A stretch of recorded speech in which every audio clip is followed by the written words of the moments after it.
Welcome to the Pint and Cliq podcast. I'm Dave. I'm from the Des Plaines Public Library. I'm here with Tony and Jami, and we're here to make recommendations about video games and comic books, movies and music, books, anything you can think of. And we've got quite some interesting picks today.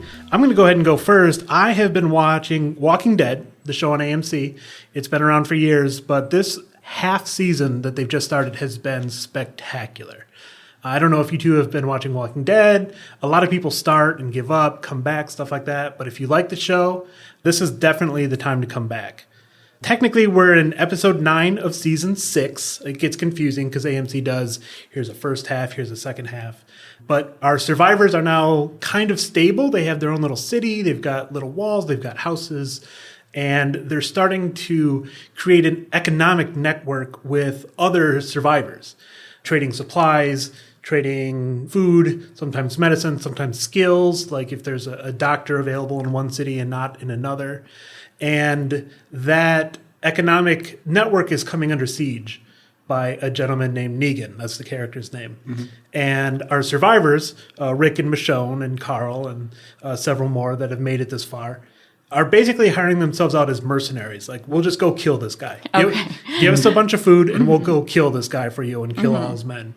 And it's just been action-packed. Now, one of the problems I have with the show early on is it gets slow. There's kind of just a lot of like decompression, a lot of emotional processing, and that's interesting here and there. But especially in like season 2, they had whole episodes where this character talks to that character, and then that character talks to a third character, and these 4 characters come together. They have a conversation about a 5th character, and it's just boring. Nothing happens. But this season there's been action, there's been twists, there's been character changes, there's been developments, and every episode has been exciting. My girlfriend has been begging me to watch the show for the last couple of years, and this is the season where I'm back, and I'm a Walking Dead fan. Was the season before this kind of in a slump, like you were saying before, that sometimes it's slow? Do you feel like this is just like bringing it back and recharged, or was the last season before this also pretty exciting? The first half of season 6 was interesting, but not as exciting. Okay. They found a settlement that was kind of untouched by the zombie apocalypse. These people had houses, they had power, they had solar power, they had plenty of food, they had plenty of medicine, and they simply had to erect walls, and they were more or less safe from the outside. No one seemed to know about them. And so it was an interesting dynamic between the residents of Alexandria, who had been more or less unchanged by the zombie threat, and our survivors, who are wholly changed, who have their personalities shattered into pieces and glued back together as best they can, and how those two groups of people meshed. Mm-hmm. That was very interesting. That was not bad. Mm-hmm. But it's not like the second half of season 6, which has just been characters dying, new characters being introduced. There's been good action scenes. There's been changes in relationships that you didn't expect. Mm-hmm. The first half of season 6 didn't have that. Season 5 before it, I felt was very slow. That's when I most recently lost interest. Mm-hmm. But I really like what they're doing now, and we've got probably about 6 more episodes to go between now and April, so I'm back in. Sunday nights is Walking Dead for me. That's great. You mentioned the action aspect. Do you find it to still have the same amount of horror or kind of suspense that some of the earlier episodes had? Because I think I saw the first half of season 6 with Alexandria and how it slowly develops a lot of those plots and the tension, and then, obviously, if you're in a place of security where you're making trades and things like that, it's more thoughtful and more about the human interaction than about the versus zombies or versus the world. I mean, does it keep all that? I don't think it's as much horror focused in this place because they go out and they fight zombies, or it's more or less they put zombies down when they have to type of idea. Mm. They're not lurking in the shadows. They're not around every corner because they have the walls around them. Mm-hmm. They're still zombies. They have to go out and fight them. They go on patrols looking for supplies, things like that. So they're around, but it's been kind of pure action. It's been guns and knives and stunts and things like that. Mm-hmm. The horror aspect kind of was present in season 5 and the beginning of season 6. But right now, it's definitely action focused. Very cool. Yeah, and I guess they also have the Fear of the Walking Dead series that's kind of a totally different storyline that if you want that That's horror, right. you can always watch that. What is the storyline of? Is that just a spinoff? It's a spinoff where you're following a totally different group where I believe, I don't know, you can correct me if I'm wrong, but I believe it's where they are slowly seeing it develop within society rather than just the main protagonist waking up and Right. a lot of the changes already happening. Yeah, Walking Dead kind of starts with Rick waking up after the big climax of a zombie apocalypse, and they never really dealt with the day-to-day changes, the experience. And Fear the Walking Dead is a spin-off set in L.A. Instead of the southeastern United States. And it's slightly earlier. It's, as the virus or the outbreak is happening and how people are coping with that. Do you enjoy that show too? Not really. Okay. I only saw the first season, and I didn't particularly like the characters, care about the characters. The setting is interesting, but I didn't like the individual episodes that were produced. I'm so high on regular Walking Dead right now that I might go back and watch because now season 2 of Fear the Walking Dead is coming soon. That might be interesting. Yeah. But the first season of Fear the Walking Dead, absolutely not. Do not recommend that in any capacity. I didn't like it at all. I thought it was all right. Walking Dead is one of those shows that I know I should watch, but it also just seems so... The amount of episodes just seems so insurmountable right now that I'm like, okay, this will be a huge undertaking, and when will I sleep if I'm going to delve into that? I think it's okay just to jump in. I don't think... At season 6? Yes. Without watching the first... That's like antithetical to my entire watching TV shows. I know, and I believe that. I wouldn't recommend that for other shows. For this particular... It certainly would be better to start from the beginning. Okay. No doubt about it. But... you're not missing as much jumping into the middle of Walking Dead as you would be jumping into the middle of Breaking Bad. Okay. Is that because there's just less character focus or character development that you need to know about? Or I think it's an aspect of the theme of the show where people are just dealing with day-to-day, moment-to-moment, how am I going to survive? How am I going to survive? So there's not a lot of callbacks.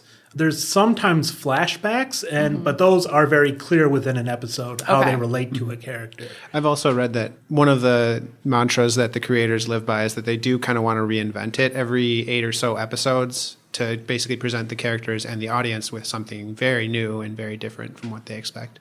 The show's actually had several different showrunners. Sometimes season to season, there's a whole new showrunner, and so there's a whole new tone, there's a whole new writing style going on in the show. So if, like me, a couple of season 2 I didn't like, season 5 I didn't like, but season 4 and season 6 I like very much.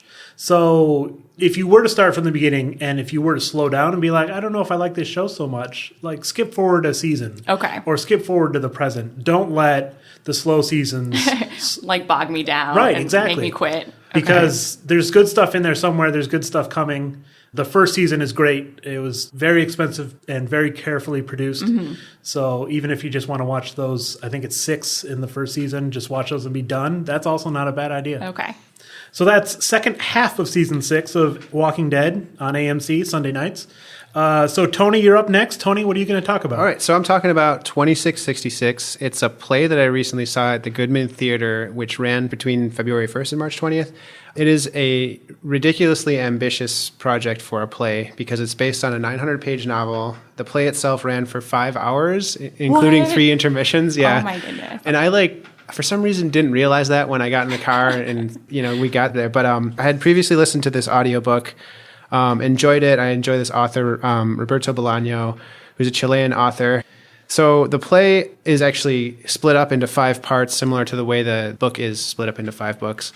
A lot of it takes place in Mexico, but it's a very international and world-influenced book. The beginning of it follows academics who are following this German author, and the German author is this very enigmatic figure where nothing is known about his biography. It reminded me, seeing it in person, reminded me a lot of almost like Wes Anderson, or like if Almodovar and Wes Anderson made a film or like made a short play, this is what it'd be, because it was academics and a lot of like strange references to authors I have no idea about and stuff like that. But it was also really quirky and witty, and it had some dark humor, but mainly it was kind of, the plot revolved around a love triangle between the academics and things like that. So each of these parts are mildly connected, but it goes and talks about a widowed philosophy professor or a widowed academic who they meet at the end of their story. And he's obsessed with the fact that his daughter is young and lives in this city, which is called in the play Santa Teresa, but it's based on the real life city Ciudad Juarez, which is kind of the main theme and main focus of this book that everything kind of comes and converges onto, is that there was a serial crime wave of killings and mutilated bodies found in and around this city. It's a very real problem, but this book kind of dramatizes it and uses it as a backdrop and just kind of uses it as this kind of pervasive force that's always there and always in the background. So this father is very anxious about it. And then the following part is the part about a detective, and it's kind of more done like a crime noir drama. A lot of references to... It's a very referential novel, and then it's bringing in, like movies and authors and things like that. So one of the references here is Robert Rodriguez, and even though that's not really a crime drama, those are like strangely action-packed and violent, but also a Mexican filmmaker. And, so a lot of this culminates in the fourth part, which is kind of shows the ineptitude of the police working there to really solve anything, and maybe how it's a larger systemic problem, and maybe how like cartels or maybe something like that is influencing all of this crime.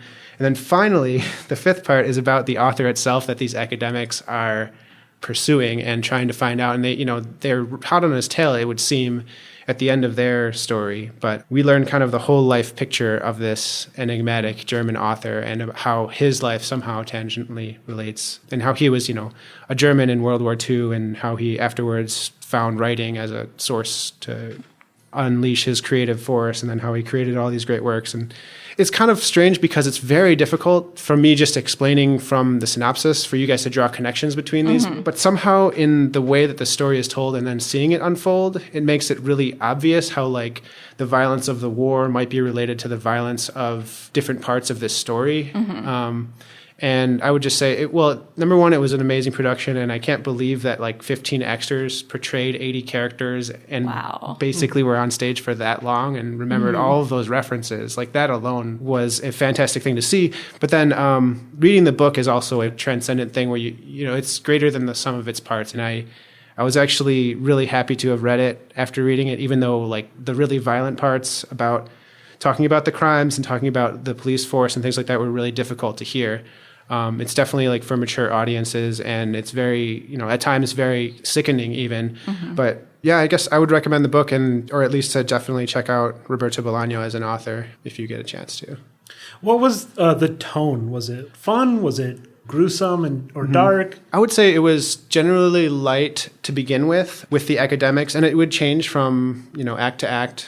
But it definitely got very dark in parts 3 and 4, because when it starts talking about that detective who's working on some of these crimes or working on this story, he's a reporter, not so much a detective in the third part. I see. Yeah, the reporter getting flown to Mexico ends up working on this story just because it's such an obvious story, and it's not what he was flown there for, but he gets wrapped up into it. That's more like a noir, straightforward Hollywood story where it centers on one protagonist. So the mood is actually much lighter in those types of things, like where it's the drama between academics or the excitement of this guy uncovering a case and kind of tapping into something much larger than just him. And it's more of a, anticipatory, and you're invested, like a mystery novel, I guess would be the best way to put it. It's more like a mystery and kind of light in that regard. And the show was 5 hours, you said, 3 intermissions.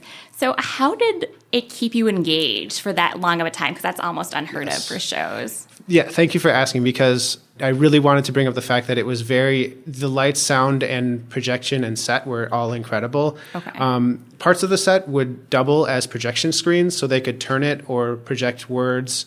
They actually filmed a movie for part of the crime drama one, like the part of the reporter kind of going in, and he ends up in all these like seedy locations and bad situations, and they can't show all of the things like right on the screen, so they pre-record it. They have them disappear, and then they pull down a projector screen and show like a film of them doing that.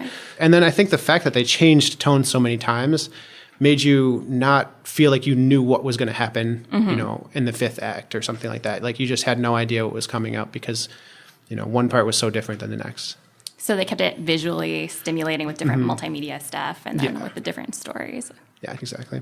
Do you think the average person would be able to sit through that for 5 hours, or do you feel like it's more of a niche audience? Yeah.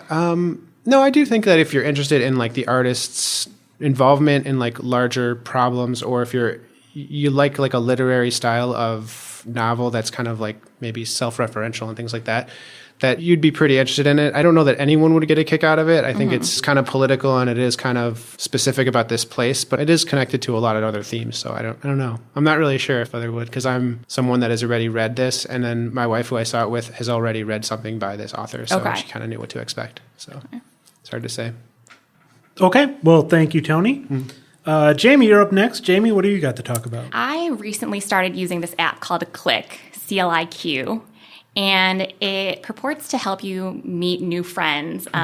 So it's interesting because there's so many dating apps out there, like Tinder and all the related ones that are spun off of that. But there's a lot less focused on friendship. And only recently have a few apps started to crop up that are mainly focused on helping you form connections, like platonic connections with other people through these apps. And one of the newest ones is Cliq, which is based in Chicago. And the interesting thing about Cliq is that you have to have your own group of friends first. Like, you can't go on this app by yourself. You need at least one other friend, and you create your own Cliq. And then you scroll through on the app all different other groups of friends. And if you think that you and the other group of friends would connect, you invite them. If they think you're someone that they would connect with, they accept your invitation. And then it opens a group chat, and then you can chat and then hopefully like make up plans to actually meet in person. Sure. So I've been doing that for about a month, and I've been trying to see if this is actually an app for meeting platonic friendships or if it's just a glorified Tinder. Because I think a lot of other apps that say, like meet new people, they're actually just dating or hookup apps type of a thing. So that was like what I went into it trying to figure out. My friend and I sent out probably over 100 invitations to people to try to figure out what the gender breakdown would be. And it was actually really interesting that we had about equal percentages of groups of like 2 guys and mixed gender groups but almost no groups of females accept our invitations, and then no female-only groups ever invited us to like meet up or anything. But my experiences with it were all really positive. Like, the people I met on these Cliqs were really interesting. And they're really focused on having new experiences too, like not just necessarily meeting people, but like actually doing something and exploring. And so they try to set up, they give you suggestions for places you can meet or bars you could go to and stuff. How do you know, or what makes you think you might click with another Cliq? Do you fill out profiles? Do you talk about interests?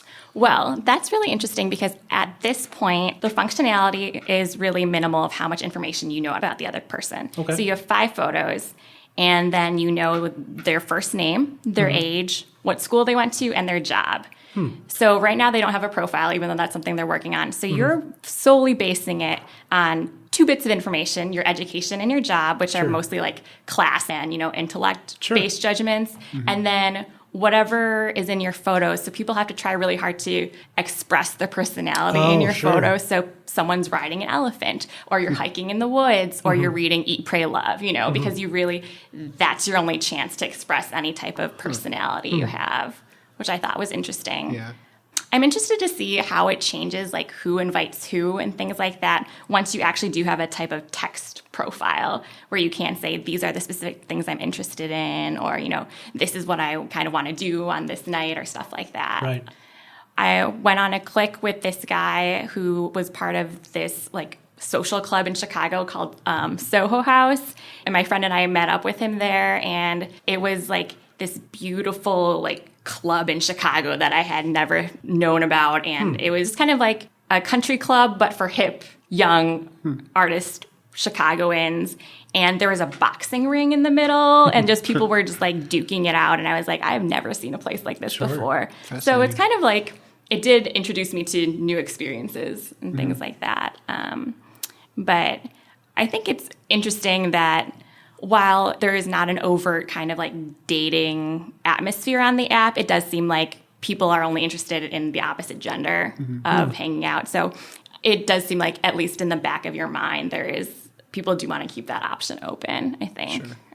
Or maybe that's a difficult thing just to do casually that is easier to do with the app. Is finding friends of the opposite gender that you can just hang out with and do something with. That's true, too. So maybe this fills a particular void effectively That's really interesting. Yeah. Is it recently released, this app? I mean, it seems very new if they're still developing the whole profile thing. Yeah, it's still in like an open beta phase right now, they're saying. And so it's based in Chicago. So right now it's pretty much only located, like all the users are in Chicago. And they said they have a few thousand people, but it's still relatively new. So it hasn't scaled like larger than that right now. And do you think it might take off, and would you recommend it? I would definitely recommend it because I think going into it, I was like, I'm pretty sure there's going to be a lot of like creeps on this, but so far all the people I've talked to and, the people I've met up with have been people I actually would want to see again. And tonight I'm doing trivia with some of them for the third time, so it actually does seem like it's developing, even though you're basing it only on pictures and things like that.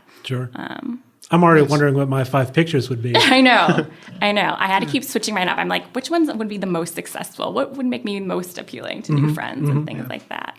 So very nice. Yeah. Great. And so we're going to have a group discussion now. This is going to be a little bit wider than usual.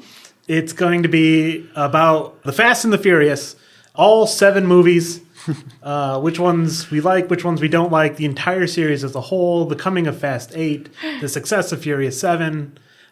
So Tony and Jamie, how do you feel about The Fast and the Furious? I'll go first because, I feel like one of the Oscar snubs of this year was probably the See You Again song because it was the emotional climax of Furious 7.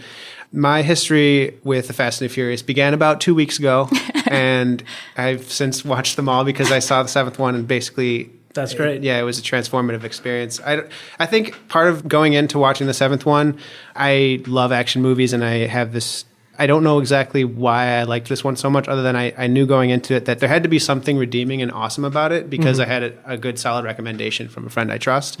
So it's like, I wouldn't have just turned it on because I feel like there's a mystique around what the Fast and Furious movies are. And I don't, a little bit. Like people have a share, are very vocal about their opinion about it perhaps. And that's maybe changed the fact that I've lived through the 2000s and never saw a single one. Sure. So.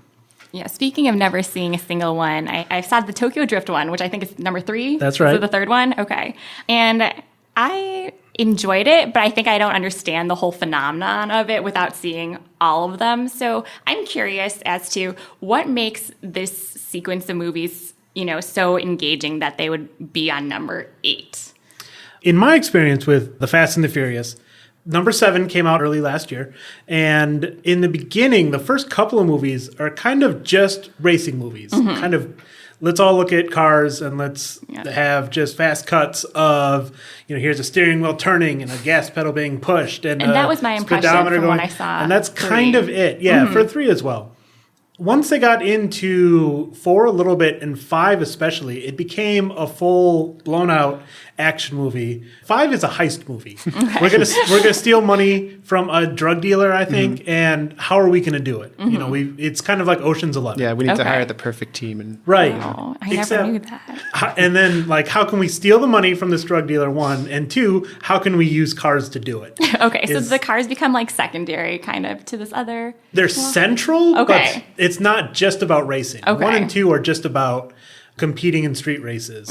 Now 5 and 6 and 7 have been more about 5 is how do we pull off this heist. 7 is, the cops need us because we're the only people cool enough to take down this worse bad guy. who's also good with cars. Who's also good with cars somehow. So it's matured. Okay. It's become a lot more well-rounded. Before it was just, you have to like this street racing idea. Now it's become, they're funny and there's great action and there's great car scenes and a lot of the actors have matured with their characters. Character arcs have happened, relationships have changed. And so when you go to see 6 and 7, soon 8, it's a whole experience now where these characters have history before and you get to see how that plays out. They've done the most ridiculous thing you ever thought you could ever see in Furious 7, and how are they going to top that in Fast 8?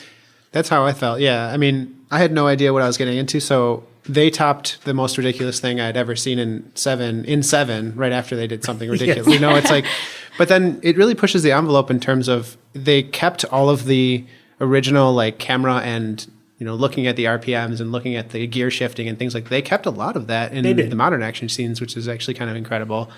So it makes everything feel so fluid and like so well refined of a craft, and even just the minutia of the action itself. That's really interesting that it's kind of the opposite arc that you see in a lot of other movies where like the sequel or the third one kind of the storylines kind of filter out, and then it just becomes worse and worse until it's straight to DVD and no one's really watching it. But here it seems like the characters and the storylines are actually like developing and coming into their own more. Yeah, and even one of the weird and funny facts about it is that in some ways you could argue that they kind of devolved between 1, 2, and 3, but like 3 is also chronologically ahead of 5 and 6. So it's just a strange way of telling this. Like they designed the story so that the plot of number 3 actually comes into effect in the future movies, which is 1 through 4 have kind of a funny timeline. I think that's one of the things that is strong about the series is that if anything that was wonky about 1, 2, and 3, they found that quickly and were able to jettison it and focus on what was positive about 1, 2, and 3. And let's double down on those things in 5, 6, and 7.